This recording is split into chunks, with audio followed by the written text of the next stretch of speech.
Third, the region and the world need a way out now. I call for de-escalation and an immediate cessation of hostilities. The alternative is a potential wider conflict with grave consequences for civilians and regional stability. I strongly urge all parties to return immediately to the negotiating table, notably on the Iran nuclear program. I note that the US President has reportedly talked with leaders of Saudi Arabia, Qatar, and the United Arab Emirates. Iran's foreign minister has reportedly spoken to his counterparts in GCC countries and Iraq, and everything must be done to prevent a further escalation. To this end, I call on all member states to strictly uphold their obligations under international law, including the UN Charter, to respect and protect civilians in accordance with international humanitarian law, and to ensure nuclear safety. Let us act responsibly and together to pull the region and our world back from the brink. Thank you. I thank the Secretary-General for his briefing. I now give the floor to those Council members who wish to make statements. I give the floor to the representative of France. Thank you, Mr. President, and I'd like to thank the Secretary-General of the United Nations, His Excellency Mr. Antonio Guterres, for his comprehensive, enlightening briefing. I'd also like to thank the Presidency of the Council for having convened this meeting at such short notice. The President of the French Republic, Mr. Emmanuel Macron, asked that the Council immediately deal with this issue given the seriousness of the moment. Mr. President, this region needs peace. And in order to do this, we need Iran to respect its international obligations. We are very concerned at the launch of this new war between the United States, Israel, and Iran. The escalation underway is dangerous for everyone, and it must cease immediately. Faithful to principles and attachment to the United Nations, France calls for de-escalation, and we would recall that respect for international law is the condition for stability and long-term security in the region and throughout the world. We robustly condemn the indiscriminate attacks by Iran against several countries of the region. It is essential that we ensure the protection of civilians, and we express our solidarity with the countries that have been struck: Saudi Arabia, Bahrain, the United Arab Emirates, Jordan, Kuwait, Qatar, and with our regional partners. And we are ready to deploy the means necessary to protect them if they so request. We will take all measures necessary to ensure the security of our citizens in the Middle East. Mr. President, the events today come in the context of the ongoing pursuit by Iran of its nuclear program that is destabilizing and is contrary to the general guarantees system and resolutions of this Council. For years now, despite the diplomatic efforts deployed by France with our partners, Iran has not taken the opportunity to conclude an agreement with regard to a peaceful settlement with regard to its nuclear program.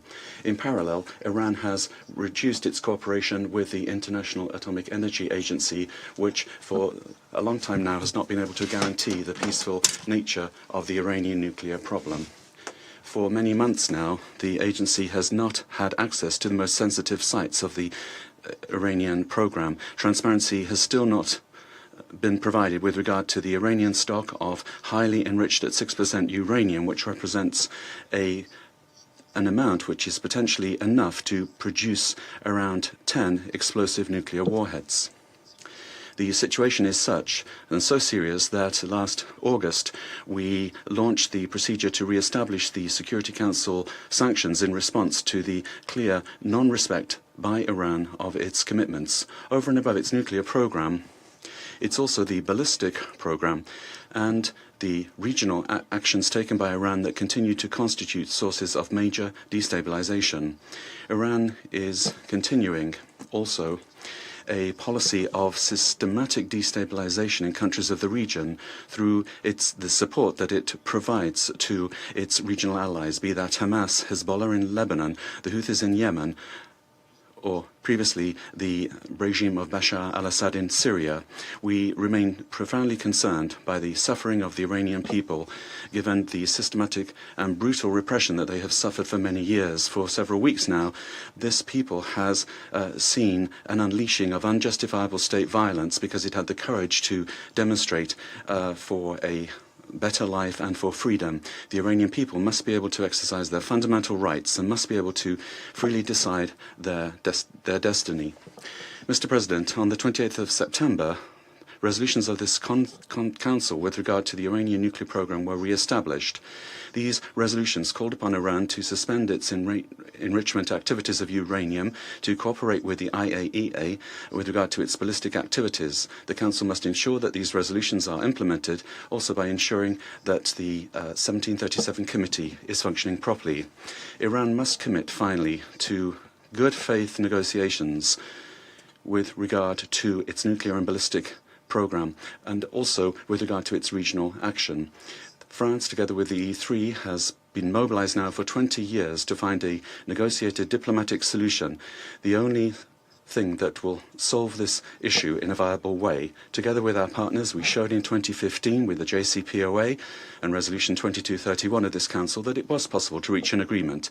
Today, still, the peaceful settlement of disputes must be our priority. We feel that an agreement is possible, and that's why Iran must seriously commit to negotiations to achieve this. We will remain available together with our partners to find a robust, verifiable and lasting solution that will guarantee that Iran never has a nuclear weapon. At this serious time, the Council must come together to call for de-escalation for respect of international law and search for a negotiated solution in order to re-establish lasting peace in the region. Thank you. I thank the representative of France for the statement, and I give the floor to the representative of Bahrain. Thank you, President. At the outset, I would like to thank the United Kingdom for heeding our call and for inviting to this session at this important moment. I also extend our appreciation to His Excellency the Secretary General for his briefing and for the information regarding the recent events and the repercussions on regional and international peace and security. Mr. President, my country never expected, my country which is a champion of peace and coexistence, never expected to be targeted by wanton aggressions without any justification. On behalf of the government of the Kingdom of Bahrain, my country strongly condemns the missile attacks targeting vital facilities and residential areas inside the Kingdom of Bahrain on Saturday. They were launched by the Islamic Republic of Iran, which confirmed its responsibility for these cowardly attacks. These attacks are a violation of our sovereignty and territorial integrity and the safety of our people, and they represent an indirect and unjustified attack that violates flagrantly international law, the UN Charter. It is also a grave threat to international and regional peace and security. The Kingdom of Bahrain strongly condemns these acts of aggression, which represent an unprecedented escalation. We reaffirm that targeting our territories, our vital facilities, and residential buildings is a hostile act that is rejected, and we will deal with it firmly. Mr. President, the Kingdom of Bahrain is today under attack that are part of the missile attacks targeting several sisterly states in the region in recent hours, including the United Arab Emirates, the State of Kuwait, the State of Qatar, the Kingdom of Saudi Arabia, besides targeting sites in Jordan and in the Syrian Arab Republic. These grave developments reflect an escalatory pattern targeting our collective security. Mr. President, the Kingdom of Bahrain reaffirms that these attacks represent a blatant violation of the prohibition to threat or use force against the territorial integrity of states as per paragraph 4 of Article 2 of the UN Charter. We hold the government of Iran fully responsible for these attacks, and the Kingdom rejects any justifications or explanations aiming at justifying these hostile activities or to violate international law. We reaffirm our steadfast commitment to the principles and purposes of the UN Charter, and we reserve our full and inherent right to answer in a commensurate manner with the scope of these attacks and to take all measures necessary to re-establish our security, safety, to protect our territories, our citizens, and our residents, according to Article 151 of the UN Charter and pursuant to international law in coordination with our partners and allies. Mr. President, the Kingdom of Bahrain calls upon the Security Council to shoulder its responsibilities in confronting these grave violations and to adopting a firm position to end these hostilities, to condemn them and prevent their recurrence in a way that guarantees regional and international peace and security. Allow me now to deliver this statement on behalf of the GCC countries, the United Arab Emirates, the Kingdom of Saudi Arabia, the Sultanate of Oman, the State of Qatar, the State of Kuwait, and my country, the Kingdom of Bahrain, as well as on behalf of the Kingdom of Jordan and the Syrian Arab Republic. At the outset, and on behalf of the GCC countries, Jordan and Syria, I would like to thank you, Mr. President, for convening this session, and I thank the Secretary General for his briefing. And as stated in the letter addressed to the Presidency today, several missile attacks launched by Iran targeted the United Arab Emirates, the Kingdom of Saudi Arabia, the Sultanate of Oman, the State of Qatar, the State of Kuwait, and my country, the Kingdom of Bahrain, as well as the Hashemite Kingdom of Jordan and the Syrian Arab Republic, in a blatant violation of the sovereignty of these states and territorial integrity, and in a violation of their safety and in violation of principles of international law and the UN Charter. This represents a rejected escalation that threatens the security and stability of the region. These Iranian wanton and irresponsible actions also caused the injury of several residents and nationals in these countries and killed one civilian at least. They also damaged several facilities and civilian infrastructure, besides disrupting air navigation in the region, and also threatens to disrupt maritime navigation through the Hormuz Straits. This is a violation of international law and will have very grave international repercussions. Our countries reaffirm that these violations constitute a violation of the prohibition of the threat or use of force against the territorial integrity of states as per paragraph 4 of Article 2 of the UN Charter. We hold the government of Iran fully responsible for these attacks, and we reject any justifications or explanations to justify this hostile behavior or to manipulate rules of international law. We reaffirm that Article 51 of the Charter does not justify in any way these cowardly attacks. GCC countries strongly condemn and denounce this Iranian wanton aggression, and we reaffirm that targeting civilians and civilian infrastructure is condemned and rejected by all international and human standards. We reiterate our full solidarity with the sisterly countries that were targeted, and we stress that the security of the sisterly countries are part and parcel of our security, and that targeting any of these states means or represent a threat to the security and stability of the whole region, and we warn against the repercussions of this refused escalation. Mr. President, these Iranian attacks are not compatible with the good neighborliness principles, and they cannot be accepted in any way. We strongly reject using the territories of the countries of the region as a scene to score points or to expand the conflict. following the efforts made by the GCC countries, Jordan, and the region as a whole in order to facilitate dialogue between Iran and the international community in order to settle differences in peaceful means and to avoid escalation in the region.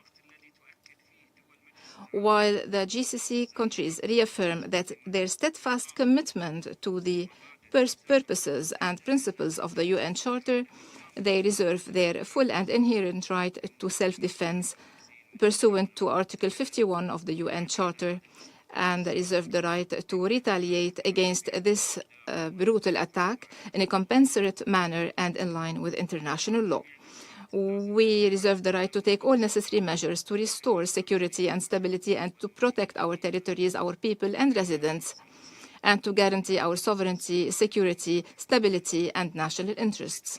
Mr. President, in conclusion, the GCC countries appreciate all the positions supporting our sovereignty and security. We call upon the Security Council to shoulder all its responsibilities in confronting these grave Iranian violations and to take a firm stance condemning and refusing these unjustified and irresponsible attacks and preventing their recurrence in a way that guarantees regional and international stability and security. We call for containing this crisis to preserve the stability and security of the region, to protect its peoples, and to avoid a wider confrontation. Thank you, President.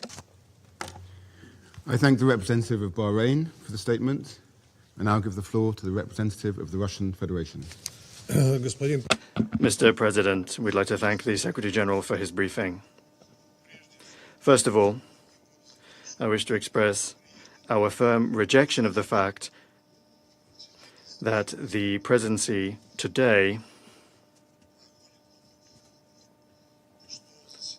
the meeting today is taking place under the agenda item, the situation in the Middle East.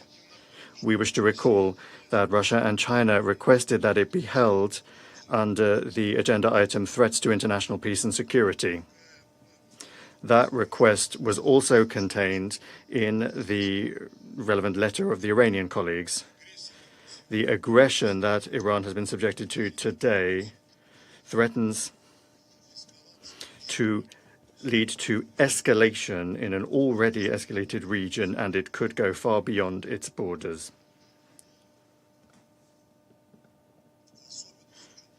Particularly given the fact that one of the two initiators of this military venture is far from being a state in the region. Attempts by the British presidency to artificially downplay the degree of danger of the current situation is simply unacceptable. The presidency also grossly scorned Russia and China's request to invite as a briefer to today's meeting the professor at Columbia University, Jeffrey Sachs. The British colleagues do everything they can to assert the importance of inviting representatives of civil society to Security Council meetings. That clearly does not apply to cases when world-recognized academics are going to present truth that is unacceptable to the Western governments.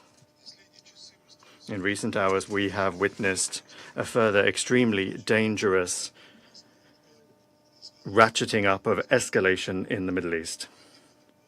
Early in the morning of the 28th of February, the United States and Israel began launching massive military strikes on the territory of Iran. It was declared that one of the aims of the attacks one of the targets were the senior political leadership of the country and also civilian nuclear facilities. In real time, we are getting reports from the Iranian authorities about casualties, including among the civilian population. More than 200 people have died in 24 provinces of the country. We were particularly aggrieved to learn of the strike on a girls' school in Minab, where it is reported that 85 children were killed. We sincerely express our sincere condolences to the family and loved ones of the victims, and we wish a swift recovery to the injured. Our country will do everything necessary to ensure the security and safety of Russian citizens that are on the territory of the Islamic Republic of Iran. Mr. President, Washington and West Jerusalem's actions are nothing other than yet another unprovoked act of armed aggression against a sovereign and independent UN member state in violation of the Charter of the organization and of the fundamental principles of international law. They are openly aimed at further interfering in the internal affairs of Iran and at destroying a state that has found disfavor with the West. The US and Israel's irresponsible step, reckless step, as we warned previously, has already led to a sharp escalation of the situation across the region. Bahrain, Jordan, Qatar, Kuwait, the United Arab Emirates, and Syria and Saudi Arabia have all been affected. And those countries that have repeatedly said to their American partners that they don't need this escalation in the Middle East. Moreover, the US and Israel military operation has been a betrayal of diplomacy. These countries once again are bringing to bear military force against Iran at the very height of negotiations, just as they did in June 2025. Just the day before yesterday, on the 26th of February in Geneva, there was the latest round of US-Iranian contacts with the facilitation of Oman. The Minister of Foreign Affairs of Iran, Abbas Araghchi, noted that an understanding and agreement had been reached to continue the dialogue. For our part, we underscore that the Russian side has repeatedly received signals that the Israelis have no interest in a military confrontation with Iran. And then, despite Tehran's willingness to engage in the diplomatic process, it once again is stabbed in the back. Moreover, the fact that Washington for such a long time and methodically was building up its military presence in the region only confirms the fact that aggression against Iran was planned in advance. The actions of the United States and Israel risk triggering a humanitarian and economic catastrophe. Of particular concern, once again, are the threats to nuclear safety and security and radiological safety and security. The statements today from the President of the United States, Donald Trump, to the effect that this operation was aimed at preventing Iran from acquiring a nuclear weapon are not justified. They are unfounded. Tehran has consistently stated that it does not have any such plans and that is fulfilling its obligations under the Nuclear Non-Proliferation Treaty. Moreover, Iran has repeatedly underscored its readiness to put at the basis of new agreements with the United States the preservation of its status as a state, as a non-nuclear weapons state, provided that there is observation and respect for the legitimate right of the Islamic Republic of Iran as a state party to the NPT to develop peaceful nuclear technologies. Against this backdrop, the attempts of Western countries to justify the US and Israeli aggression as though there were some alleged threats to international peace and security are unfounded. These are threats that were allegedly coming from the Iranian nuclear program. We, of course, recall that the only source of reliable information in this regard are the relevant reports of the IAEA Director General, and those reports never indicated that. And they never said that Iran may be engaging in the development of a nuclear weapon.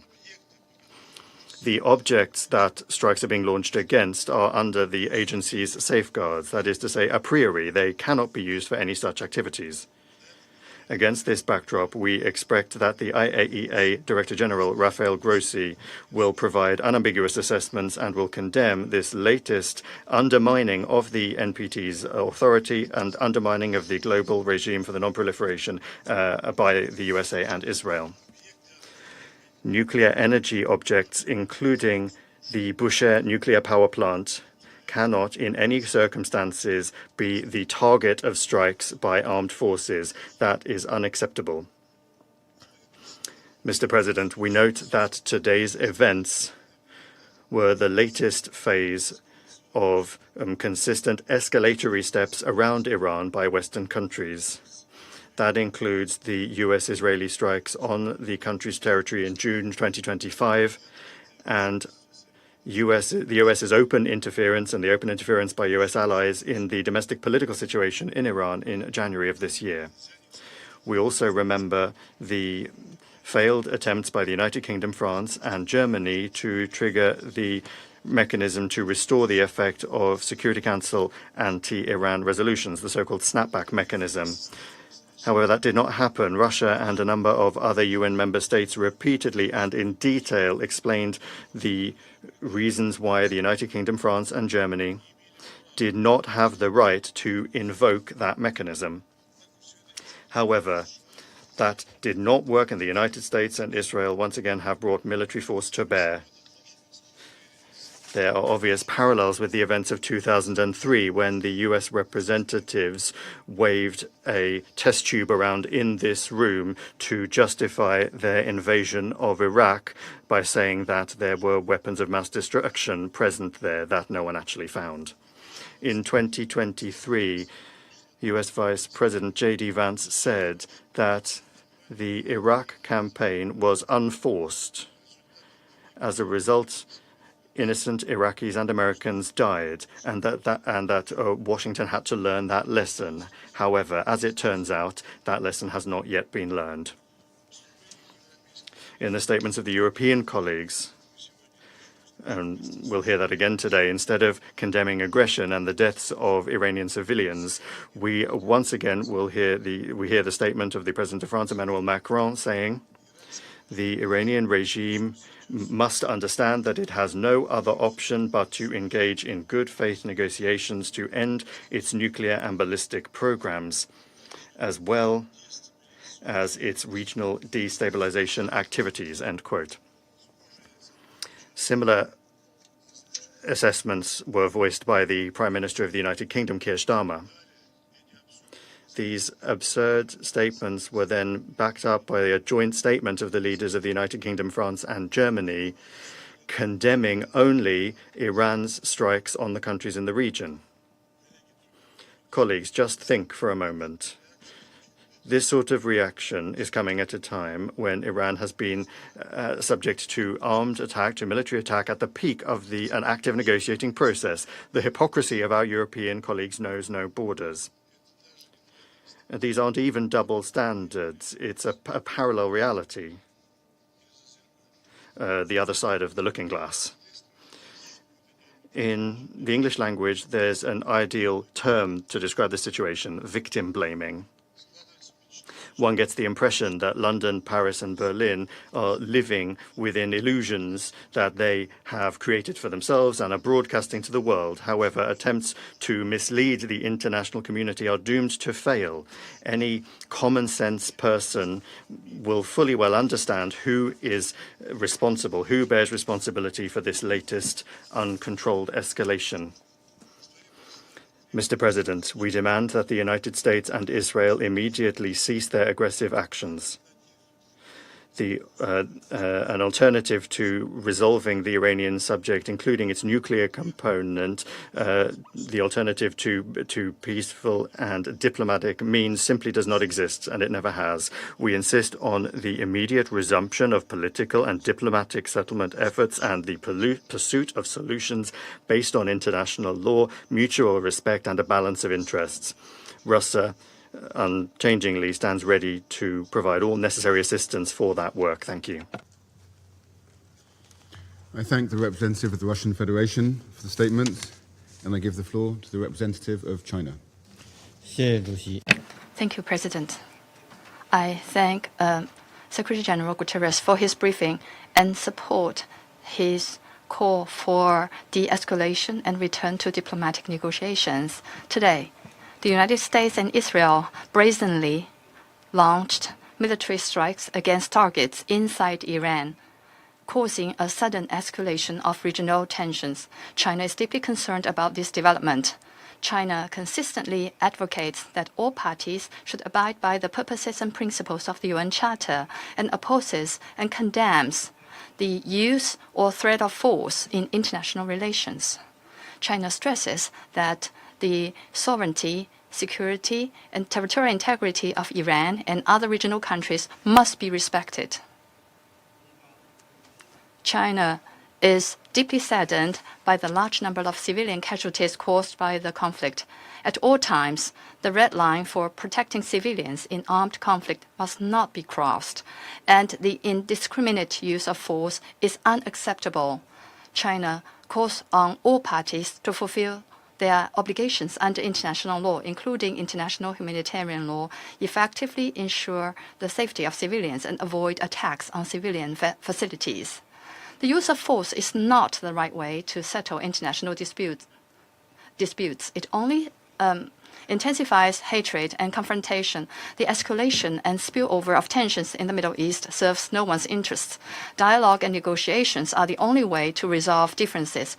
China calls on an immediate cessation of military actions to prevent further cycles of escalation. The military strikes occurred at a time when the US and Iran were engaged in diplomatic negotiations, which is shocking.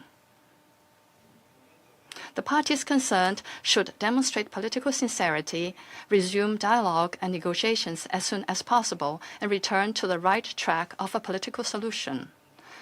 China stands ready to work with the international community to advance peace efforts and help restore peace and stability in the Middle East at an early date. I thank you, President. I thank the representative of China for the statement, and I give the floor to the representative of Colombia.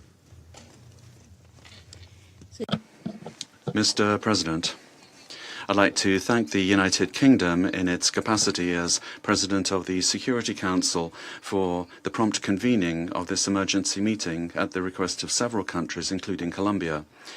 We would also like to thank the Secretary-General for the information shared, and we welcome the delegations participating at this meeting. Colombia is taking the floor guided by an essential conviction. The protection of human life must always be at the heart of international decisions, and we're also equally convinced that the United Nations Charter is binding. Colombia reaffirms its unequivocal defense of international law and of the purposes and principles of the Charter, international peace and security, the peaceful settlement of disputes, the prohibition of the use or the threat of the use of force, the sovereign equality of states, respect for the sovereignty, territorial integrity and political independence of all states, and non-intervention. Mr. President, we are facing a serious military escalation that threatens to spill over into a regional confrontation with unpredictable consequences. The use of force and the logic of reprisals are substituting diplomacy, dialogue and law. In the face of this alarming situation, we condemn any military action that is contrary to the Charter, wherever it comes from. Our country has been consistent in this organization and in this council. No state may unilaterally claim the right to attack another in order to impose regime change, and that principle does not depend on who the actor is, as it is a pillar of the international order. The prohibition of the use or threat of force enshrined in the Charter does not admit selective interpretations. When that principle is violated, international security does not prevail. The law of the strongest takes over. When force replaces law, the international order is weakened and barbarism takes its place, and the first to lose are civilians. Colombia condemns the attacks and expresses solidarity with the peoples of Bahrain, Qatar, the UAE, Saudi Arabia, Jordan and Kuwait. Colombia expresses its deep concern over the human cost of this escalation. Bombings are exposing entire communities to fear and to risk, including girls and boys. No military goal can justify, under any circumstances, civilians being caught in the crossfire. or becoming victims of indiscriminate attacks. The protection of life must always be our highest priority. Life cannot be considered collateral damage. In this regard, we strongly condemn reported attacks against civilians and against civilian objects.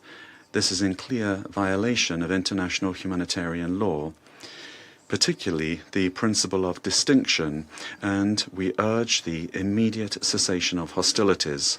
Strict respect for international law and international humanitarian law is not optional. The protection of the civilian population is a legal and moral obligation. Mr. President, for these reasons, Colombia prioritizes dialogue and the peaceful settlement of disputes, not because we are naive, but on the basis of our experience, because we know that war does not resolve conflicts. On the contrary, it worsens them, it makes them more cruel, perpetuates them, and passes them on to future generations. Defending international law does not mean ignoring reality. Iran has international obligations that it must fully comply with, particularly in the nuclear and human rights fields. With regard to Iran's nuclear program, full, effective and transparent cooperation with the International Atomic Energy Agency is essential. Therefore, we call on Iran to return to the path of dialogue and negotiations in good faith, with a view to guaranteeing unrestricted access to nuclear facilities subject to monitoring and verification, and to resolving outstanding safeguards issues under the Treaty on the Non-Proliferation of Nuclear Weapons. Colombia reaffirms the universal goal of general and complete nuclear disarmament, and in that context we insist that Iran's nuclear program must be maintained exclusively for peaceful purposes in compliance with its international obligations. Collective security is not built with more weapons, but with more guarantees. Likewise, we join the urgent call of the IAEA for the parties to exercise restraint in the use of force, particularly against nuclear facilities, taking into account the enormous risks that such actions represent. Furthermore, Iran has the obligation to respect and guarantee the human rights and fundamental freedoms of its population, which are not a concession of the state. Much rather, these are rights that are inherent to human dignity. But we also state with the same degree of firmness that Iran's non-compliance in these areas cannot serve as justification for the unilateral carrying out of military attacks against a state. The full application of the Charter is indispensable for the credibility of multilateralism and the preservation of the international order. International peace and security are not built by violating the sovereignty or the territorial integrity of states, nor through reprisals. They are built through rules and through dialogue. Mr. President, Colombia calls on all parties to exercise restraint and de-escalation, to urgently return to the diplomatic path, to strictly respect international law, and to strengthen existing multilateral mechanisms. It is a priority to move forwards towards a framework for regional dialogue that allows us to address the underlying causes of instability in the Middle East. Therefore, we propose the convening of a peace conference for the region under the auspices of the United Nations in order to achieve sustainable political solutions. War is not a foregone conclusion. It is a political decision, but so is peace.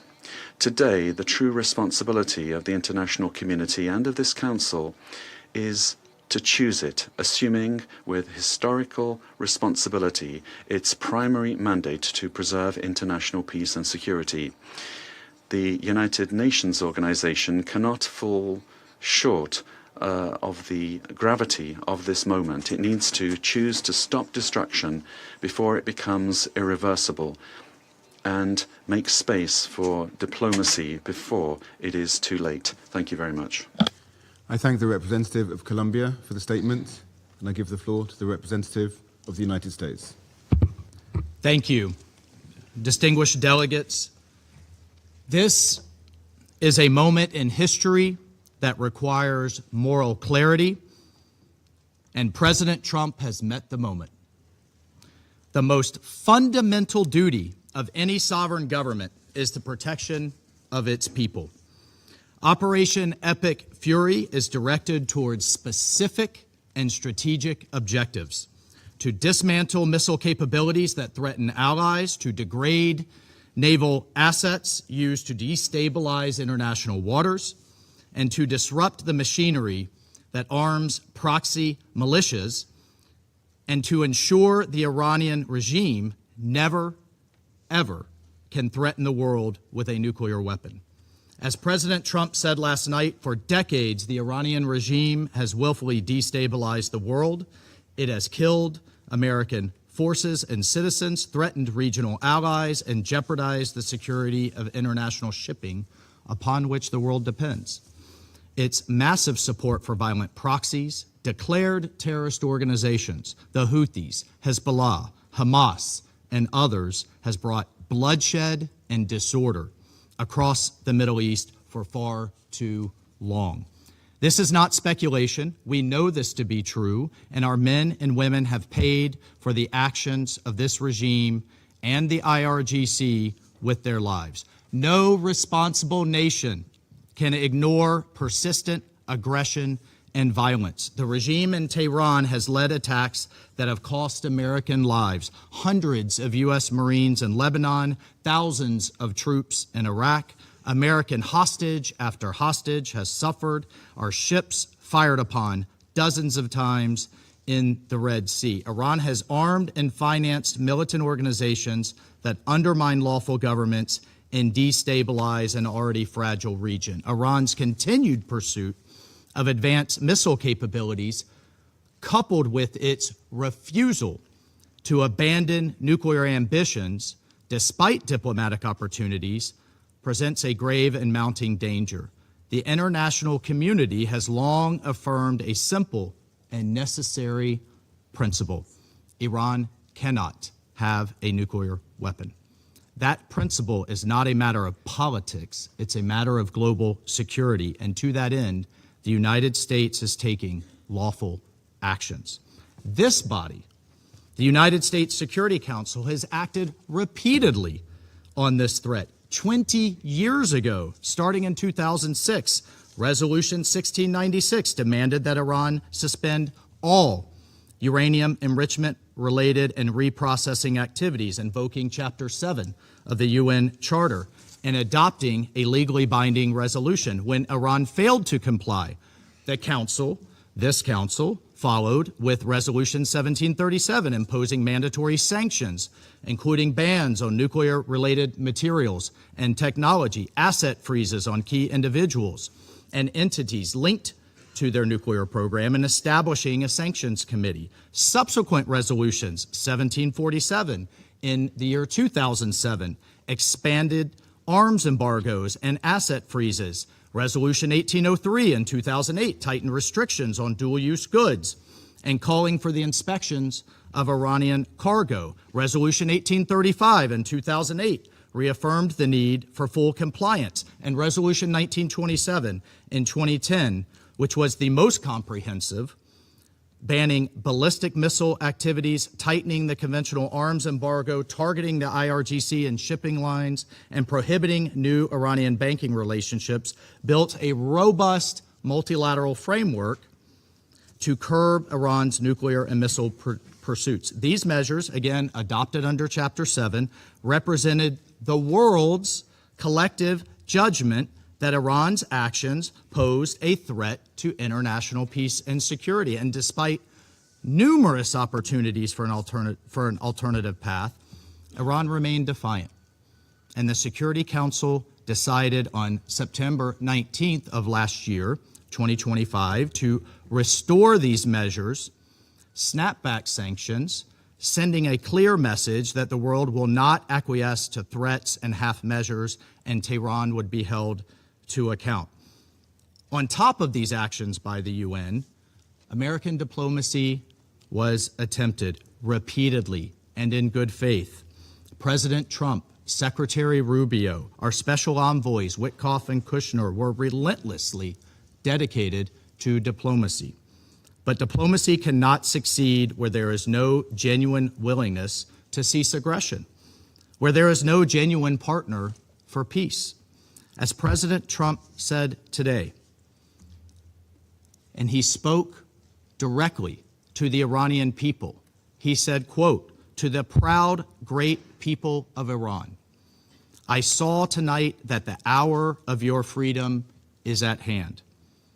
The entire world has witnessed the regime's wholesale slaughter of innocent civilians. The sad irony is that this same regime will attempt to lecture us today about human rights and the rule of law. Its presence here in this council makes a mockery of this body. But where the UN lacks moral clarity, the United States of America will maintain it. Indiscriminate and unprovoked attacks by the Iranian regime today against our regional partners, Kuwait, the United Arab Emirates, Bahrain, Qatar, Jordan, and others, reinforce precisely why such actions are necessary. The regime has not only struck military assets, but civilian infrastructure as well. Those who stand with us must know that their security is not negotiable.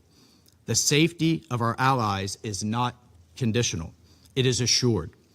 The bottom line is this, colleagues. Our allies and partners can count on the United States and can count on President Trump. Colleagues, peace is not preserved by appeasing those who threaten it. Peace is preserved through strength in the face of terror. History has taught us that the cost of inaction is far greater than the burden of decisive action. And our president, President Trump, has taken that decisive action today. I thank you. I thank the representative of the United States for the statement, and I give the floor to the representative of Denmark. Thank you, Mr. President, and thank you to the UK Presidency for convening the Council for this urgent meeting following the latest developments in the Middle East. I also wish to thank the Secretary General for his statement. Today's developments are deeply concerning and pose the risk of further destabilizing an already volatile situation at a time of heightened tensions in the Middle East. Mr.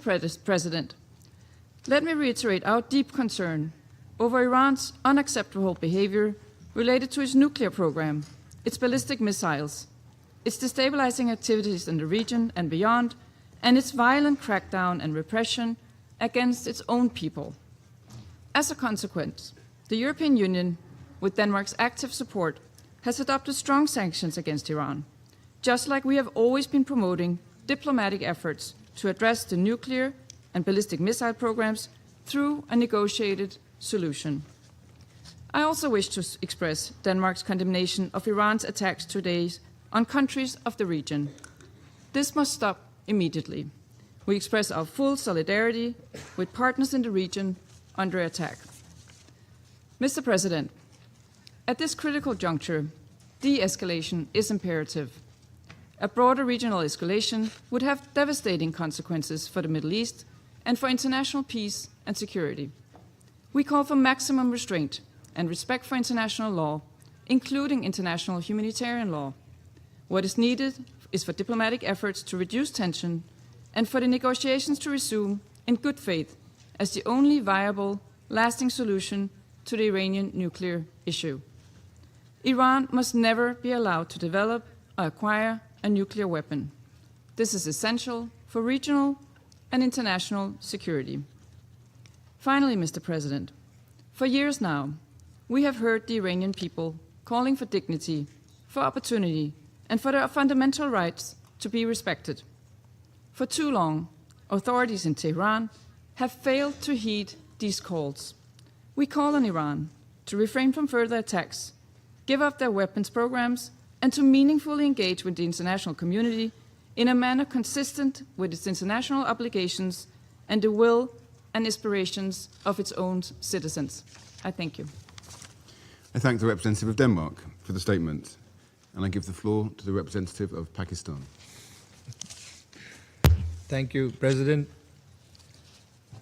I would like to thank the Secretary General for his sobering presentation and assessment of the unfolding situation in the Middle East after concerning developments in the region.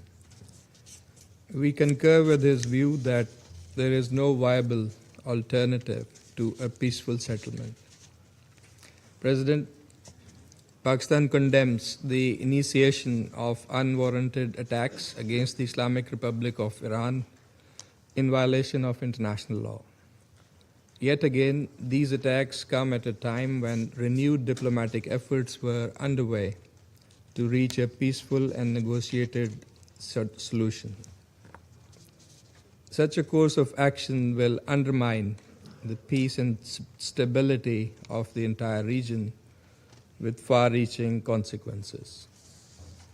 Pakistan also condemns the attacks against the Kingdom of Saudi Arabia, Bahrain, Jordan, Kuwait, Qatar, and the United Arab Emirates, and stands in solidarity with all these brotherly countries and underscores the need to exercise maximum restraint. This is extremely unfortunate since several brotherly Arab countries were in fact supporting dialogue and emphasizing the need to avoid escalation. We particularly laud Oman's role in facilitating and mediating dialogue between Iran and the United States. These unprovoked attacks, therefore, constitute blatant violations of the sovereignty of the brotherly Gulf states. Pakistan also condemns the unfortunate death of a Pakistani national in the UAE during this dastardly attack. We urge all sides to refrain from any further actions that may undermine the security and territorial integrity of other regional countries. President, we regret the fact that diplomacy has once again been derailed as these attacks have happened right in the middle of negotiations. These military actions undermine dialogue and further erode trust that was already in short supply. We offer our condolences and sympathies to civilians caught in the middle of these violent acts. Our thoughts go out to the school children in Iran and many civilians elsewhere, and the family of the Pakistani national who was killed during attacks on the United Arab Emirates earlier today. President, the purposes and principles of the UN Charter are inviolable and sacrosanct. The Charter prohibits threat or use of force against territorial integrity or political independence of states. Pakistan reiterates the call for full respect for international law, including the UN Charter, as well as the international humanitarian law. We are deeply alarmed at the risk of regional conflagration. Safety and well-being of millions of our compatriots in the countries of the region is also top priority for Pakistan. Pakistan is maintaining close contact and coordination with brotherly neighboring countries, including at the leadership level. We are ready to extend our support towards peaceful resolution of outstanding issues. Pakistan has consistently advocated the primacy of peaceful settlement of disputes and the imperative of avoiding confrontation and conflict in a region already beset by tensions and volatility, as the Secretary General has also noted. Diplomacy and dialogue should be the guiding principles for achieving negotiated settlement of all contentious issues in accordance with the rights, obligations, and responsibilities of the parties concerned. Pakistan calls on all sides to immediately halt escalation and urgently resume diplomacy with a view to achieving a peaceful, negotiated resolution to this crisis. Thank you so much. I thank the representative of Pakistan for the statement, and I give the floor to the representative of Greece. Thank you, Mr. President, for convening this meeting at such a short notice. I would like also to thank the Secretary General for his briefing and his messages on respecting the principles of the UN Charter and his calling on de-escalation and the peaceful settlement of the situation. Mr. President, we express our deep concern following today's escalation. Our aim should be to return to substantial negotiations towards a peaceful settlement in line with international law and the UN Charter. As the Council meets in this critical moment, we would like to stress the following. First, restraint is imperative. The risk for a wider regional confrontation with potentially grave consequences for international peace and security is real. Absent a swift diplomatic solution, we might now face the consequences of prolonged crisis. All parties must therefore exercise restraint, prevent a further spiral of violence, and work urgently to reopen credible channels of dialogue. Our Prime Minister and Minister for Foreign Affairs are in constant contact with our partners in the region. We strongly condemn the Iranian strikes in Bahrain, Jordan, Kuwait, Qatar, Saudi Arabia, and the United Arab Emirates. Second, Greece has consistently expressed its strong concern regarding Iran's nuclear program. Iran must never be allowed to acquire a nuclear weapon.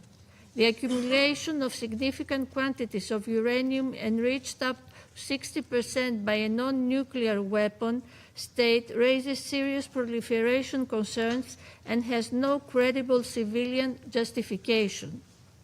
Full cooperation with the IAEA and strict adherence to international obligations are indispensable. It is widely believed that strong, permanent and verifiable oversight on Iran's nuclear and ballistic programs is a precondition for stability in the region.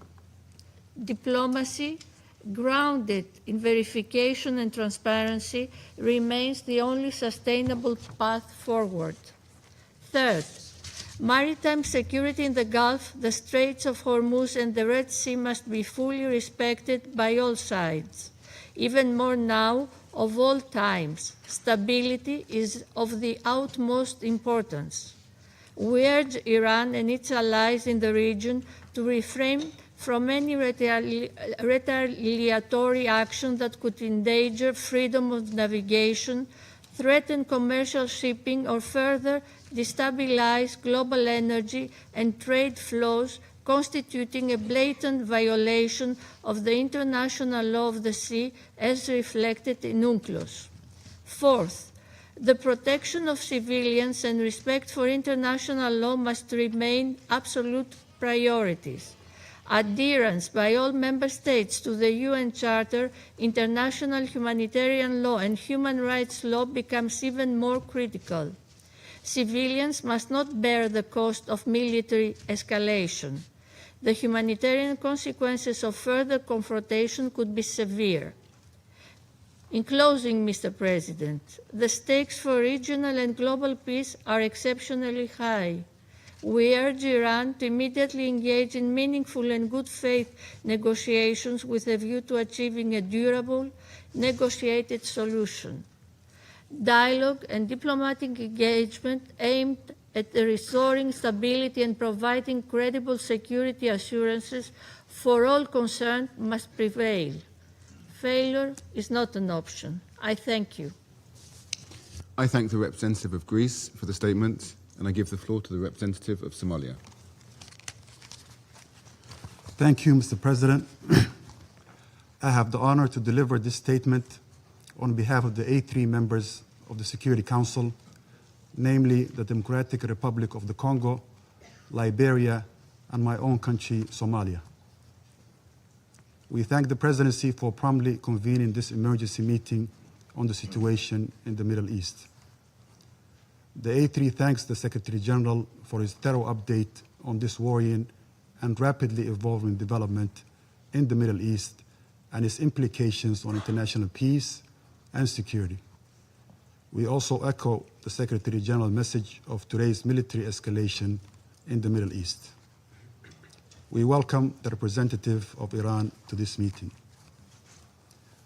Mr. President, the A3 aligns itself with the statement of the chairperson of the African Union Commission, His Excellency Mahmoud Ali Yusuf, on the U.S.-Iran military escalation issued on February 28th of 2026. The reported military strikes carried out by the United States in coordination with their Israeli forces against targets inside the Islamic Republic of Iran and Iran's subsequent response represents a perilous and deeply troubling escalation, one that marks a serious intensification of hostilities in the Middle East and threatens to engulf the entire region in an uncontrollable cycle of violence, suffering, and pain. The A3 condemns the missiles and drone attacks carried out by Iran against the sovereign territories of Bahrain, Kuwait, Qatar, Saudi Arabia, and the United Arab Emirates. The A3 reiterates that all member states must respect their obligations under international law, including the Charter, which prohibits the threat of the use of force against the territorial integrity or political independence of any state or in any other manner inconsistent with the purposes of the United Nations. These actions risk further destabilizing the Middle East and underscore the urgent imperative to safeguard broader peace and internal stability, particularly as the geographic scope of military activity expands beyond the initial parties to the conflict. The A3 remains steadfast in its commitment to the fundamental principles of international law and the Charter of the United Nations. At the same time, the A3 recognizes the concerns of all states in the region, which must be addressed through dialogue and peaceful means in accordance with international law and the UN Charter.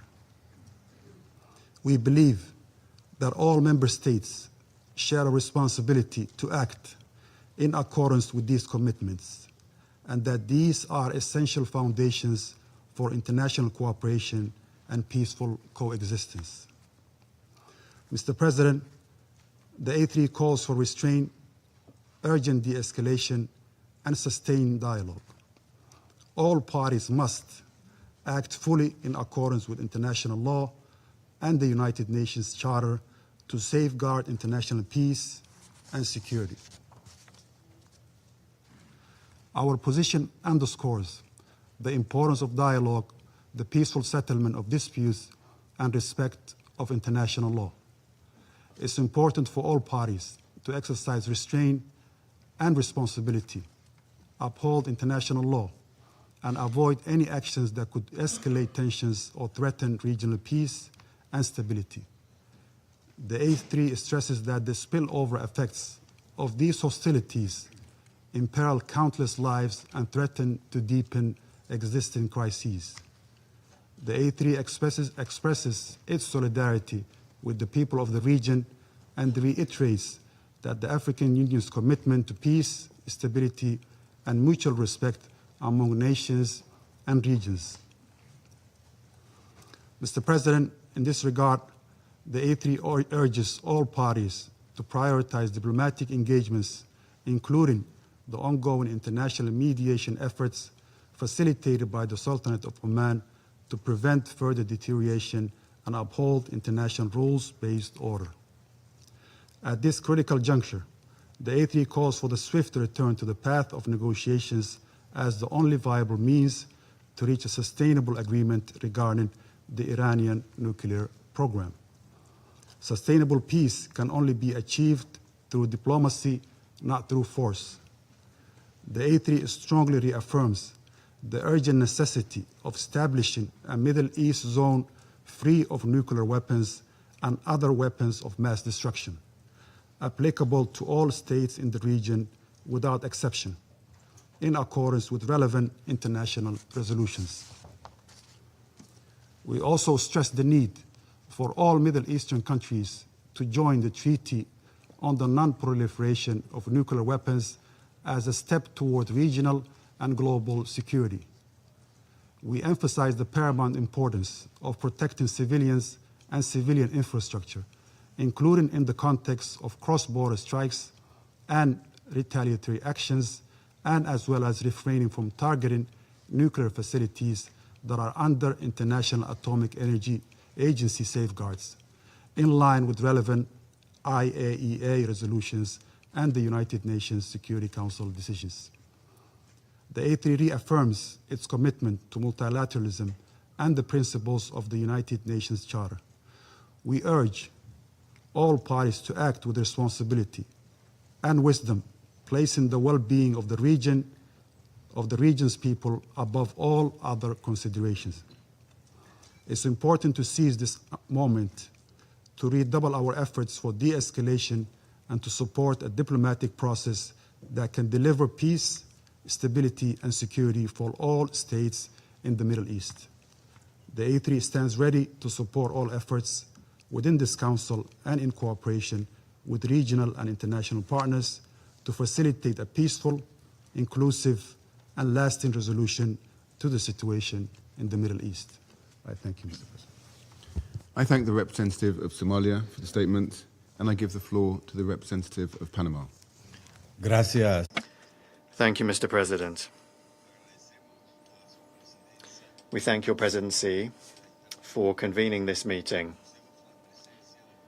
and we acknowledge the presence of the representatives of the countries that are honoring us with their participation. We would also like to thank the Secretary-General, Antonio Guterres, for his briefing at this meeting. Less than a year ago, we were in this same chamber deliberating on similar events to those that are of concern to us at this meeting. And these are events that today are still developing, which prevents us from entirely knowing their scope and their consequences. However, we must ask ourselves whether the repetition of these actions can really lead to different results and to a sustainable solution, or whether, on the contrary, the aggressive cycle of attacks and counterattacks will only lead to an escalation of violence with increasingly serious and unpredictable consequences to the detriment of international peace and security. Let us recall that in January we considered the brutal and disproportionate use of force by Iran against its population, which was legitimately exercising its right to protest. According to estimates from independent media and non-governmental organizations, that resulted in the deaths of thousands of people. These previous facts point to a delicate situation in the country and the region, and they represent a clear and worrying warning of the possible real and human consequences of the escalation of the armed conflict. The Republic of Panama notes with grave concern the severity of recent events, which could trigger a regional conflict with serious direct repercussions on neighboring countries, such as those that have just been suffered by Bahrain, the United Arab Emirates, Qatar, Kuwait, Jordan, and Saudi Arabia, which Panama considers to be lamentable. This scenario must be avoided, especially in a context in which the Middle East has already been seriously affected by various crises in recent years, the consequences of which may transcend and cause harm beyond the immediate region and may affect the rest of the world with incalculable consequences. The intensification of tensions will only increase instability and suffering, particularly impacting the most vulnerable populations, those that are always the first to suffer the consequences of conflicts. In this uncertain and dangerous situation that we face, we are reminded that it is essential to guarantee the respect for and protection of the civilian population during conflict in accordance with international humanitarian law and the values that this Council is called upon to protect. Therefore, we reiterate our urgent call for dialogue, restraint, and the cessation of the use of force. Diplomacy and negotiation, in accordance with the principles enshrined in the Charter of the United Nations and international law, must prevail as the preferred and effective means for the peaceful settlement of disputes. Thank you very much. Representative of Panama for the statement, and I give the floor to the representative of Latvia. Thank you, Mr. President. Allow me to begin by thanking the United Kingdom as presidency of this Council for convening this meeting on such short notice. And I would also like to thank the Secretary-General for the briefing provided. For decades, Iran has been a malign, destabilizing actor in the region and beyond. It has repeatedly and systematically violated its international obligations and posed a threat to international peace and security. The Iranian regime has attacked and destabilized neighbors, exported terrorism, developed an illegal ballistic missile program, and participated in widespread sanctions circumvention. Iran has violated UN Security Council resolutions 1696, 1737, 1747, 1803, 1835, 1929, and this aggressive behavior is consistent. It spans decades. While international law must be respected at all times, the Iranian regime has continuously ignored its responsibilities and binding commitments under the JCPOA and the NPT. The regime has openly maintained its illegal nuclear program, despite repeated and genuine diplomatic engagement from the European Union, the UK, and the US. The IAEA Board of Governors has confirmed over the last 8 months that Iran is failing to engage and to grant monitors access to installations. And this is unacceptable. Iran must cease its illegal nuclear program, comply with its international obligations, and return to the negotiating table. For decades, Iran has maintained terror as its modus operandi. Iran has supported, armed, financed, and trained terrorist groups such as Hamas, Hezbollah, and the Houthis. It has enabled and emboldened attacks against countries near and afar. It has caused the death of thousands of civilians. It has promoted radicalization and the spread of terrorism, and undermined global energy and maritime security. Beyond the Middle East, Iran has directly supported Russia's war of aggression in Ukraine. More than 50,000 of the same Iranian Shahed drones, now striking numerous countries in the Middle East, have been transferred by Iran to Russia. Iranian weapons, Iranian technology have contributed to killing thousands of innocent Ukrainians, and like Russia in Ukraine, Iran is now bringing terror to innocent civilians in the Gulf countries. Latvia stands with the brave people of Iran, brave people that have endured so much, decades of brutality and repression. Recently, this Council met to address the atrocities perpetrated by the Islamic regime against its own people in the streets of Iran. Latvia and the European Union have already imposed sanctions against the IRGC. The Iranian people must be able to determine their own future, free from violence and repression. Mr. President, Latvia joins the call for an immediate cessation of hostilities and urgent de-escalation. We call on all sides to protect civilians and avoid further escalation. Latvia condemns the unprovoked Iranian strikes against countries in the region, namely our fellow member of the Council, Bahrain, and Jordan, Kuwait, Qatar, Saudi Arabia, the United Arab Emirates. Strikes on these countries constitute a threat to regional and international peace and security, and we stand in solidarity with our partners. I thank you. I thank the representative of Latvia for the statement. I shall now make a statement in my capacity as a representative of the United Kingdom. I thank the Secretary-General for his briefing. Colleagues, this is a fragile moment for the Middle East. The United Kingdom played no role in the strikes against Iran. But we are under no illusion about the nature of the Iranian regime. The Iranian regime has murdered thousands of its own people simply for exercising their fundamental rights and freedoms. Iran has repeatedly ignored calls to find a durable and acceptable solution to the nuclear issue, while continuing to destabilize the region through its support to proxies and partners. We strongly condemn Iranian strikes across the region, including the attacks on a hotel in Dubai, the attack on Kuwait's civilian airport, and attacks on civilian targets in Bahrain. We extend our support and solidarity to all our partners, many of which are not parties to the conflict. Regional stability remains a priority.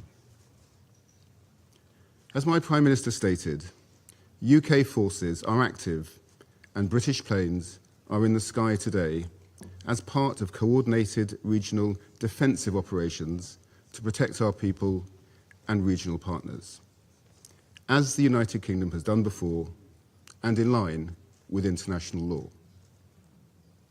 Reports of strikes on civilians and civilian infrastructure are deeply alarming. The protection of civilians and full respect for international law is critical. Iran must never be allowed to develop a nuclear weapon. That is why we, alongside our French and German partners, have continually supported efforts to reach a negotiated solution. We have always been clear that only a diplomatic solution can fully and sustainably address these threats. We want to see the swiftest possible resolution that ensures security and stability for the region. Iran must refrain from further strikes and its appalling behaviour to allow a path back to diplomacy. We will continue to work with our partners to this end in support of peace and security and the protection of civilian life across the region. I resume my function as President of the Council. I now give the floor to the representative of the Islamic Republic of Iran. In the name of God, the compassionate and merciful, we appreciate the Secretary General for his briefing and his contribution to this meeting. We express our sincere appreciation to the Russian Federation and China for supporting the convening of this emergency meeting of the Security Council to address the manifest aggression committed by the United States and Israeli regime. I also thank those Council members, in particular China, Pakistan, and the Russian Federation, who have today taken principled position in condemnation of this unlawful act. And it is regrettable that some members of this body, in a blatant double standard, disregarded the flagrant act of aggression committed by the US and Israel on Iran and condemn Iran for using its inherent right to self-defense on the UN Charter. Mr. President, this morning the United States regime jointly and in coordination with the Israeli regime initiated an unprovoked and premeditated aggression against the Islamic Republic of Iran for the second time in the recent months, while deliberately attacking civilian populated areas in multiple large cities of Iran where millions of people reside. As a result of this brutal armed attack, hundreds of civilians have been killed and injured. The aggression and atrocious crime of the United States regime and the Israeli regime and the deliberate and persistent targeting of civilian infrastructure are going. In addition to the numerous civilian residential buildings, the aggressors have also targeted a school in the city of Minop, Hormozgan province, killing more than 100 children. The number of innocent civilians continues to rise. This is not only an act of aggression, it is a war crime and a crime against humanity.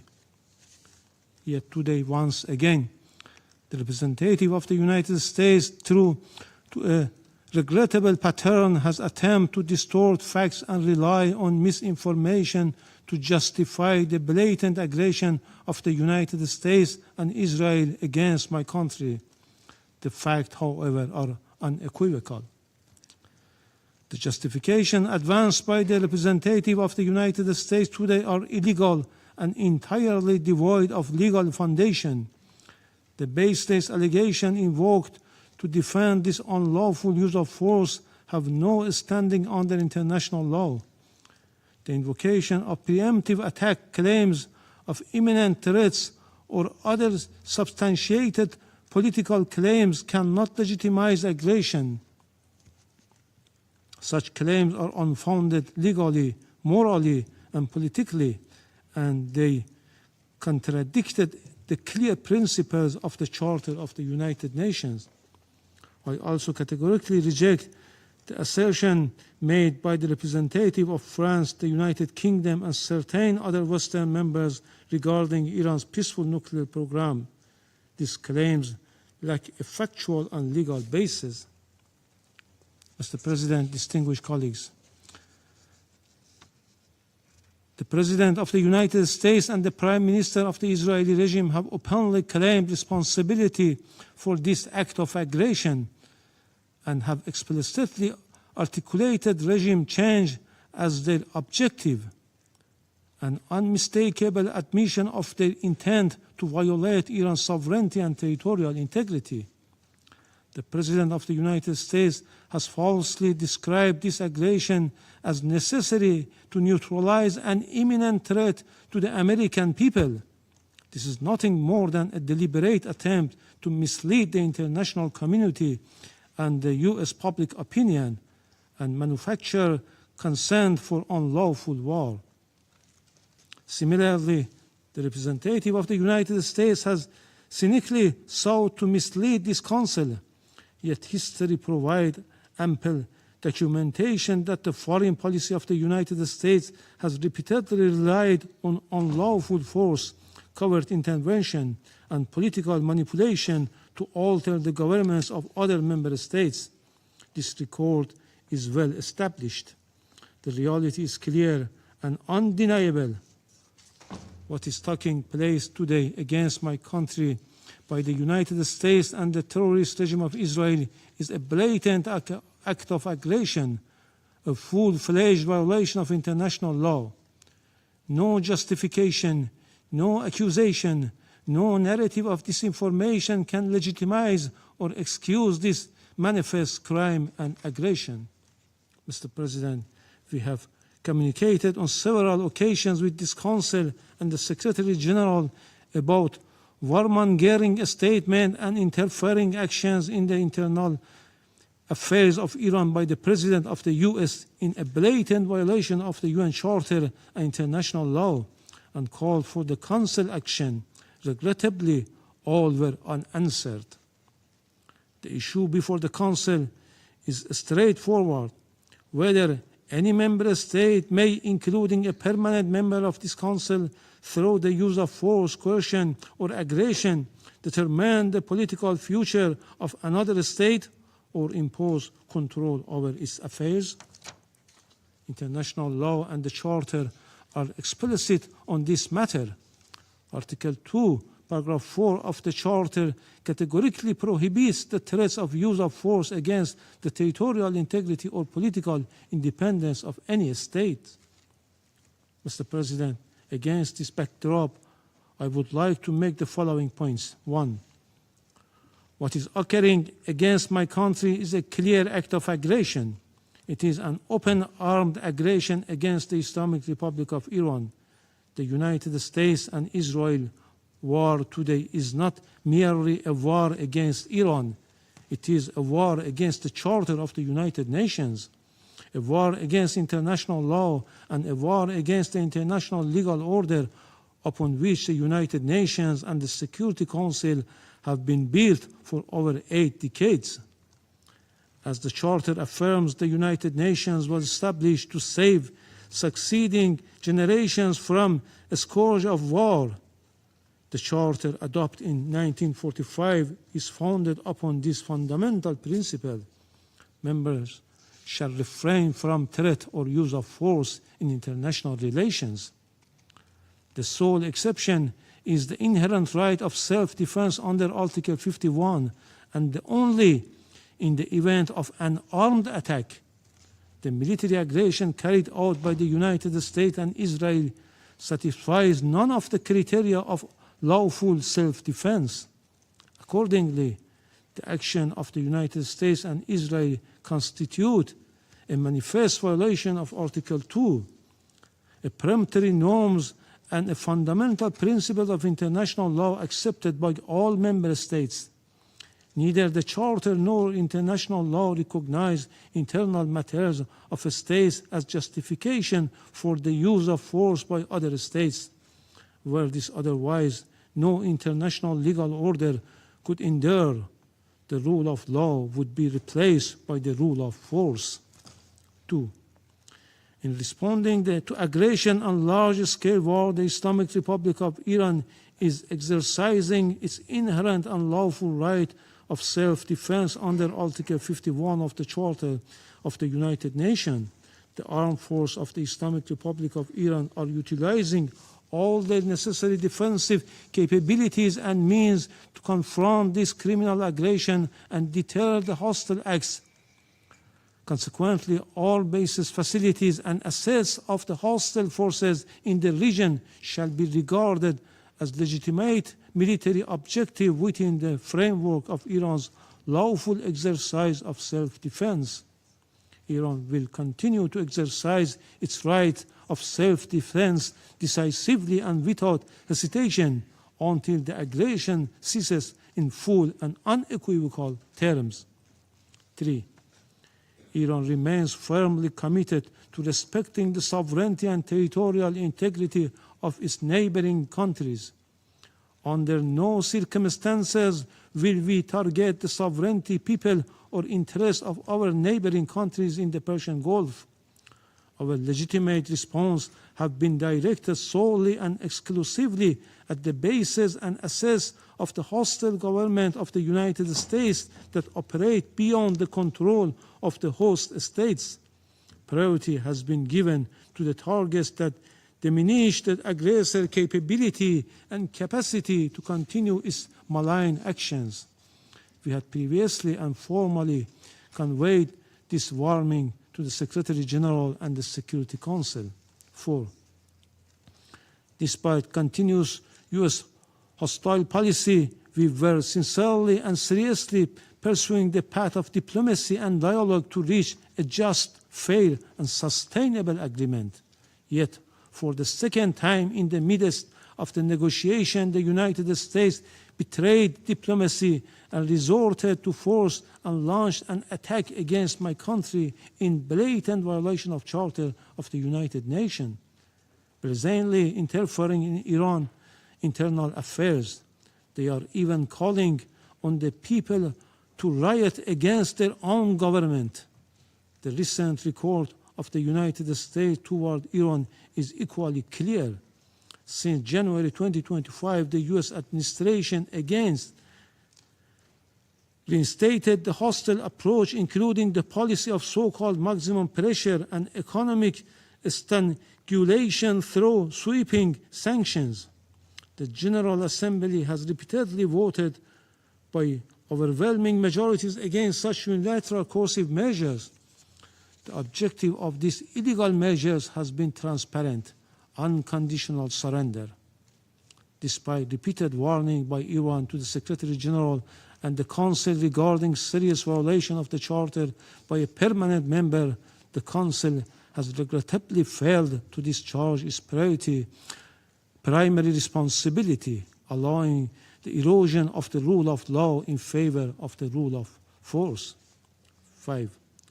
Just as the Israeli regime succeeded in dragging the United States into the quagmire of war with Iran, the United States, in turn, is deliberately seeking to expand the scope of the conflict by exploiting spaces in the Persian Gulf region. The hostile U.S. government dream of swallowing Iran and forcing the Islamic Republic of Iran into submission will never be realized. This war, before being a contest of military equipment and advanced technologies, is a battle of wills, and in that battle, the Islamic Republic of Iran will prevail. Furthermore, the Islamic Republic of Iran has repeatedly affirmed its commitment to diplomacy and negotiation. However, it will never submit to pressure, coercion, or force. Diplomacy has rules and principles. It cannot coexist with aggression. 6. The duty of Council members is to defend international law and specifically the Charter. They are not called upon to judge the political system of states, nor to determine whether military aggression or economic siege leads to freedom or domination. Expression of concerns and empty condemnation are not sufficient. The Council must act. Pursuant to Article 39 of the Charter, the Security Council must immediately determine the United States and Israeli regime have committed an act of aggression and demand the immediate cessation of its unlawful use of force, including any explicit or implicit threats against Iran, and require binding assurance of non-repetition. Affirm that the United States and Israeli regime bear full international responsibility for all materials and moral damage inflicted upon the infrastructure and facilities of the Islamic Republic of Iran and are obligated to provide full reparation. Let me conclude, Mr. President, with a simple and undeniable truth. Israel and the United States have attacked Iran. They have violated international law and the Charter of the United Nations. They must be held accountable. So long as this aggression continues, Iran will continue to exercise its inherent right of self-defense firmly, proportionately, and without hesitation until the aggression ends. The Security Council must act now and stop this act of aggression immediately. Silence is complicity in this crime. I thank you. I thank the representative of the Islamic Republic of Iran for the statement, and I give the floor to the representative of Israel. Mr. President, for 47 years, the Islamic regime in Iran has led crowds in chanting March Bar Israel, March Bar America. Mr. Iravani, do you want to translate these chants? Your leaders have been chanting it for years in public events, in your parliament. March Bar Israel, March Bar America. They mean death to Israel, death to America. Israeli and American flags were painted on roads so they could be trampled. Our flags were burned in public squares.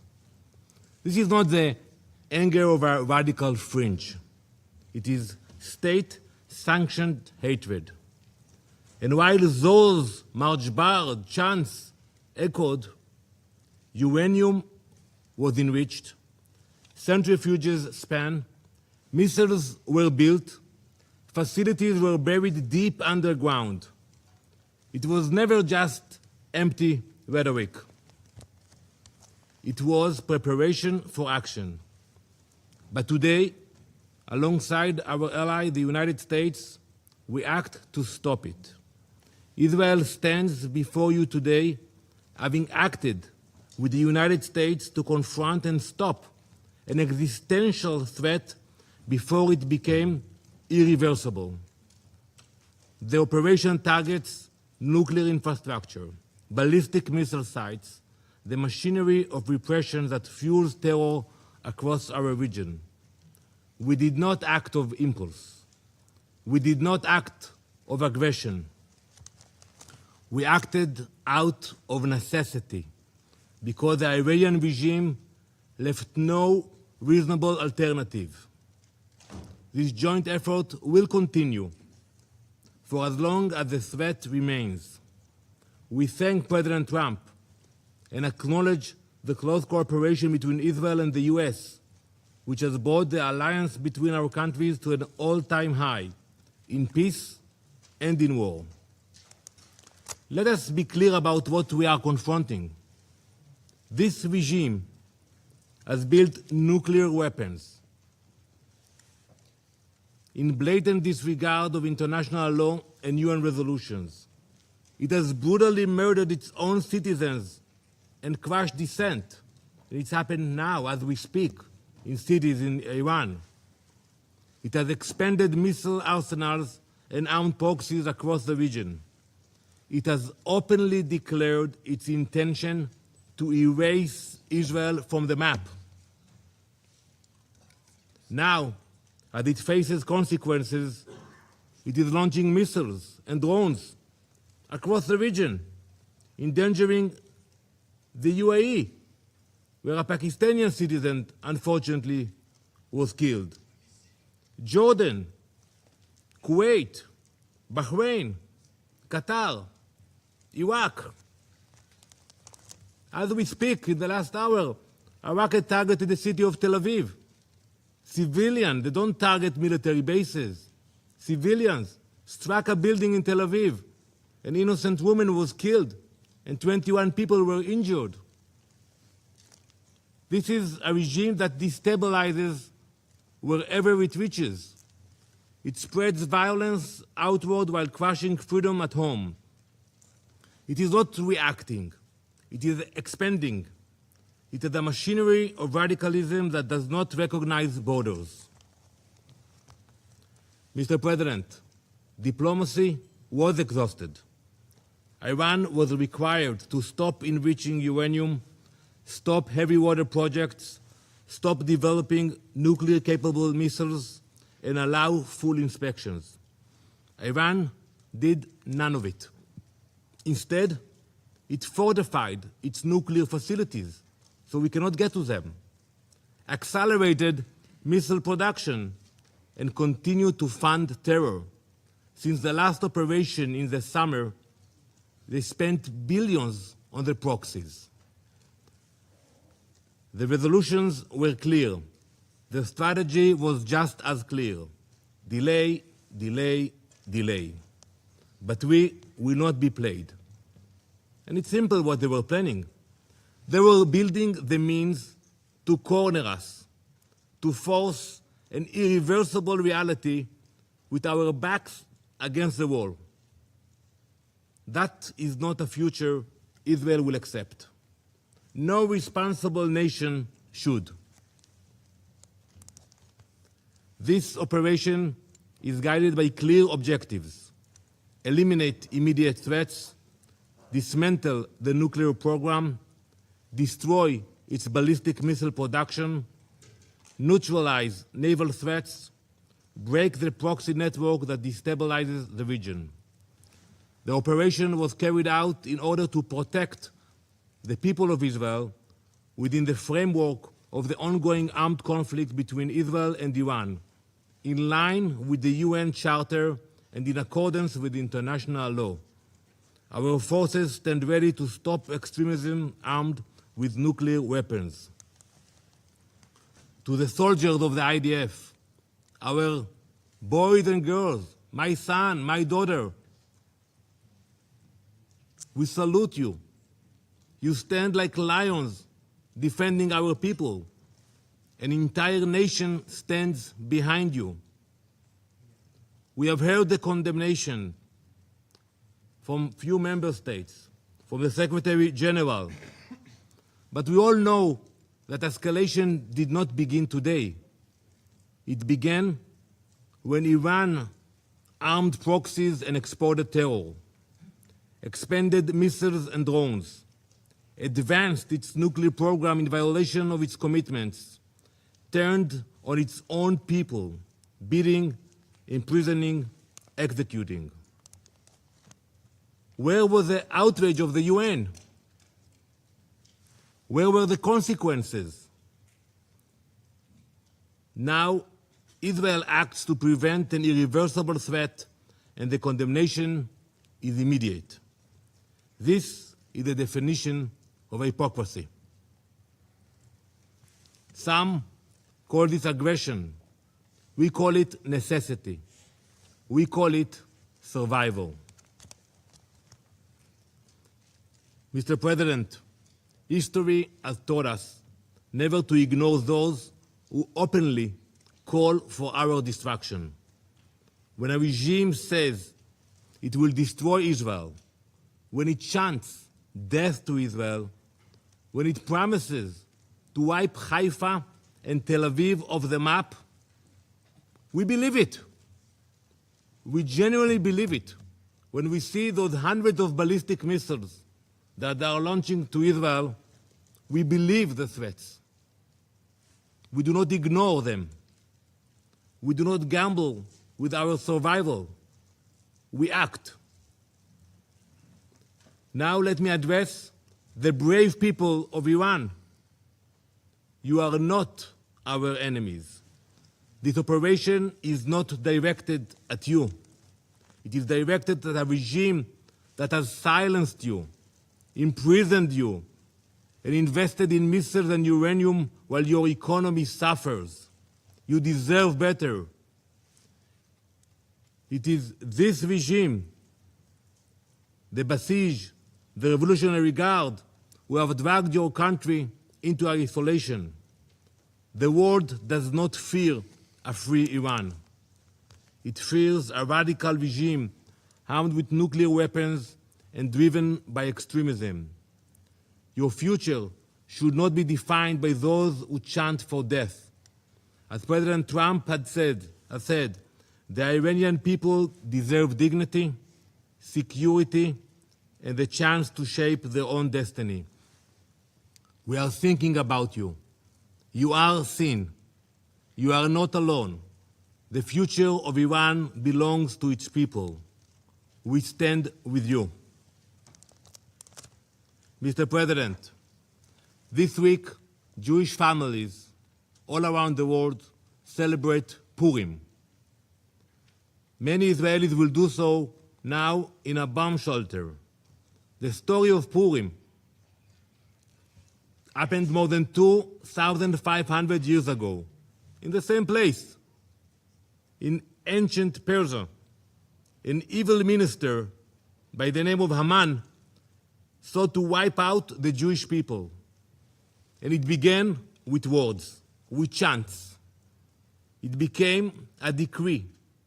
It could have become a genocide. But Queen Esther refused to remain silent. She stepped forward. She spoke up. She acted before it was too late. That is the lesson we learned. It is not only an ancient lesson, it is a modern one. Last week, I stood at the gates of Auschwitz with dozens of UN ambassadors.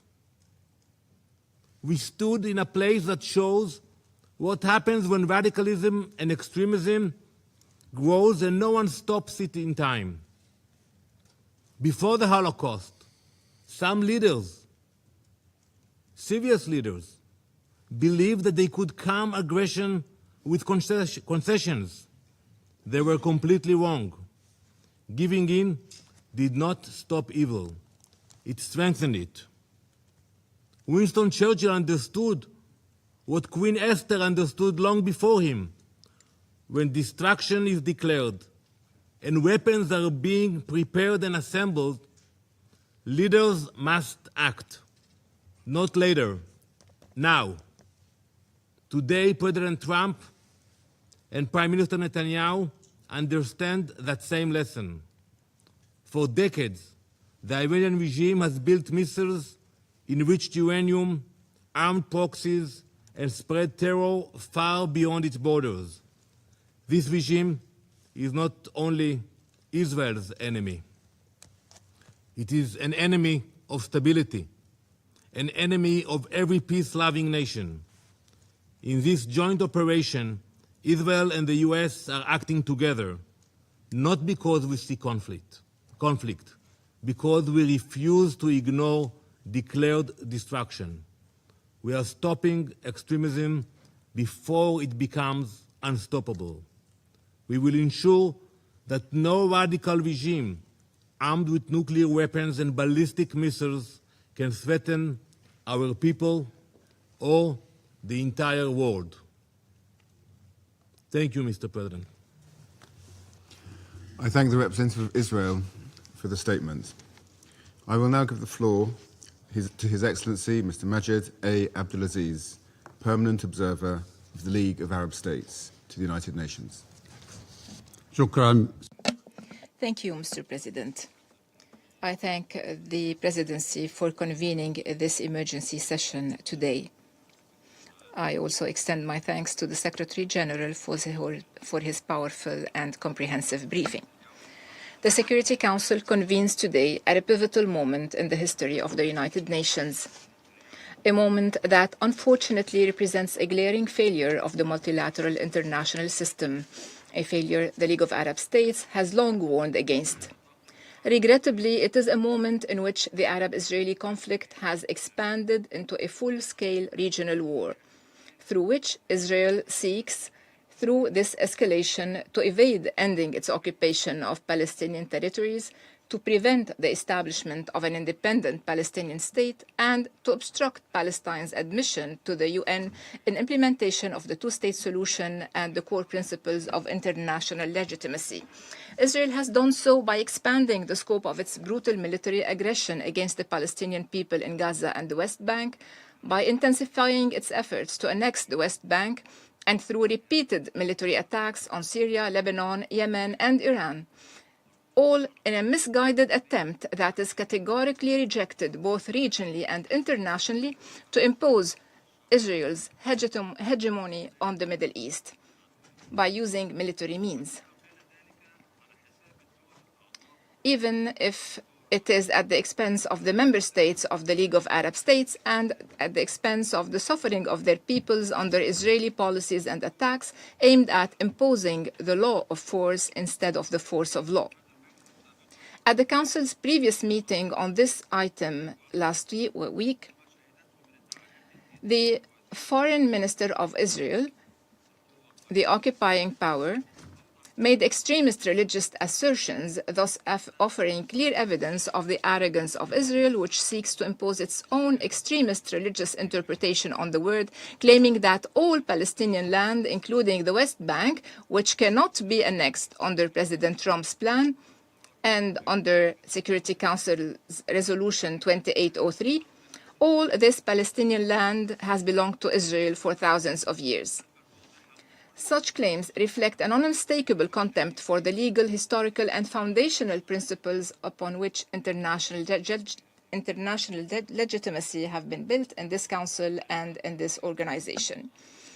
Despite the announcement 2 days ago in Geneva that negotiations between the United States and Iran on the Iranian nuclear file has made some progress, Israel has blatantly disregarded all these developments in pursuit of narrow, self-serving interests. It has launched a wanton military attack at dawn today against the Islamic Republic of Iran, claiming that the attack was intended to prevent Iran from acquiring nuclear weapons.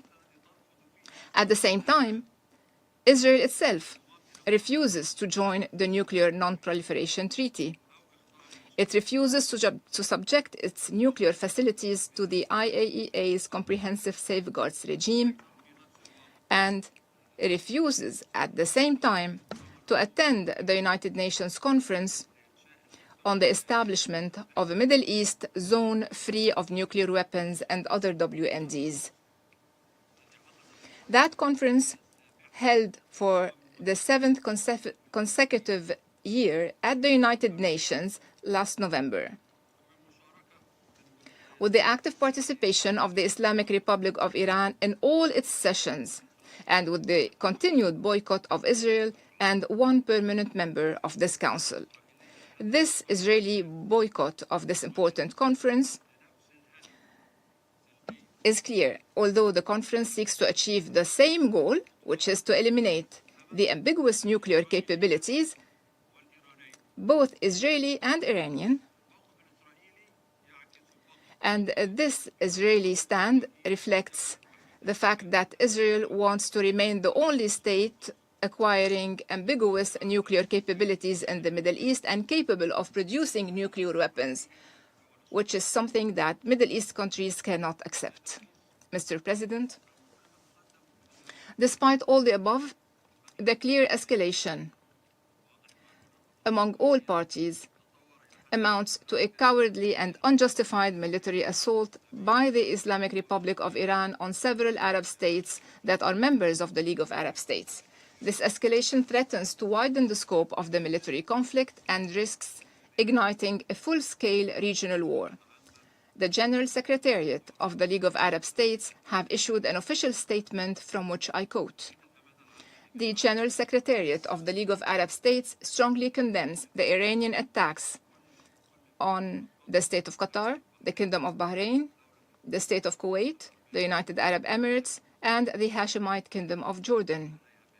And I add the Kingdom of Saudi Arabia, Syria, and Lebanon. These missile attacks constitute a blatant violation of the sovereignty of states that advocate for peace and have worked to advance stability and did not participate in the war. The General Secretariat expresses full solidarity with these Arab states in confronting these attacks and affirms its support for any measures they take to defend themselves and to protect their populations. The Secretariat stresses that Arab states have taken clear positions regarding the Iranian crisis by rejecting military action against Tehran.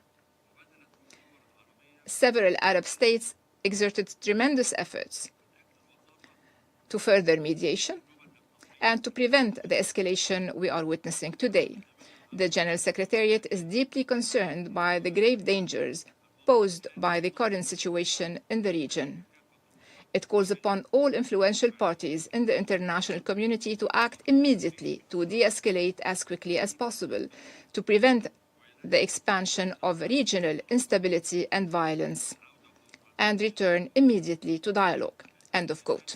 In conclusion, Mr. President, the League of Arab States joins the Secretary General of the United Nations in urging all states to respect their obligations under international law, including the UN Charter, which clearly prohibits the threat or use of force against the territorial integrity or political independence of any state, and prohibits any use of force inconsistent with the purposes and principles of the United Nations, especially when it involves attacking nuclear facilities, which could have catastrophic consequences for entire populations.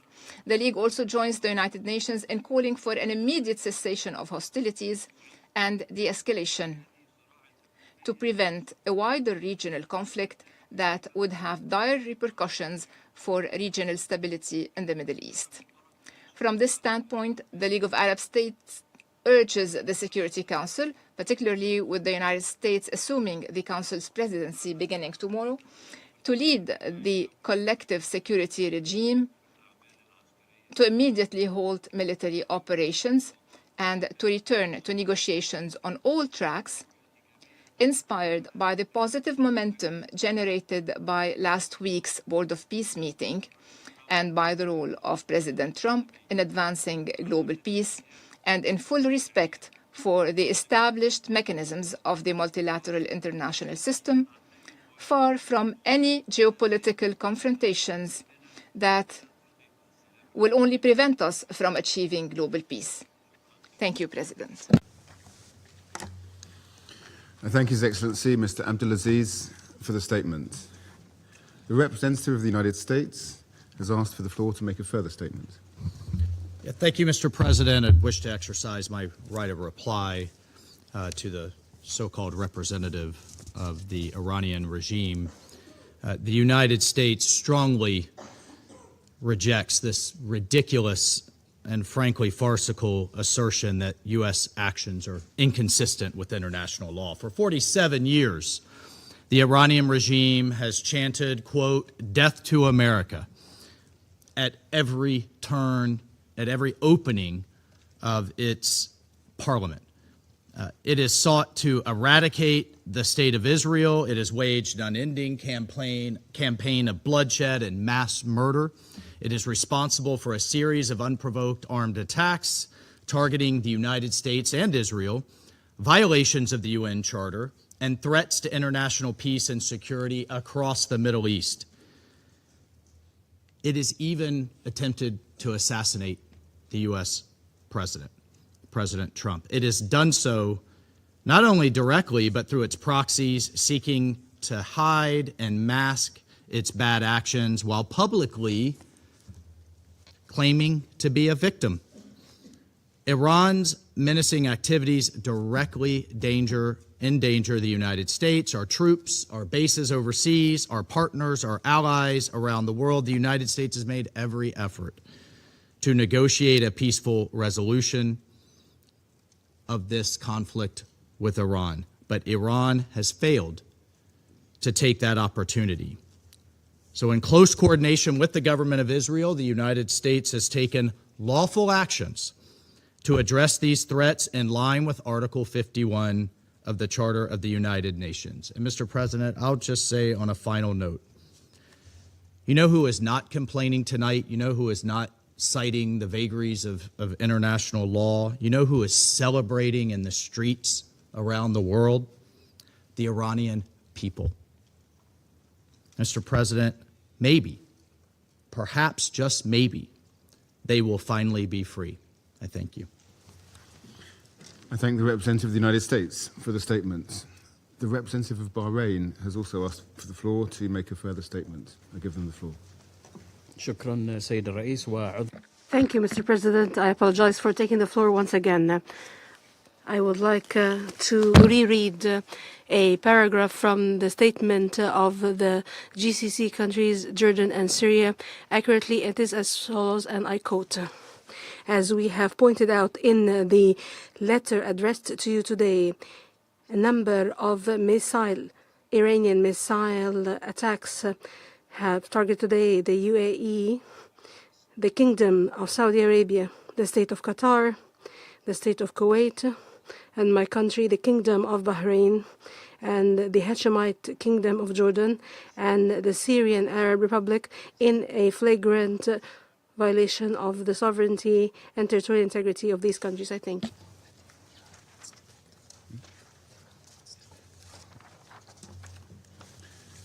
I thank the representative of Bahrain for the statement.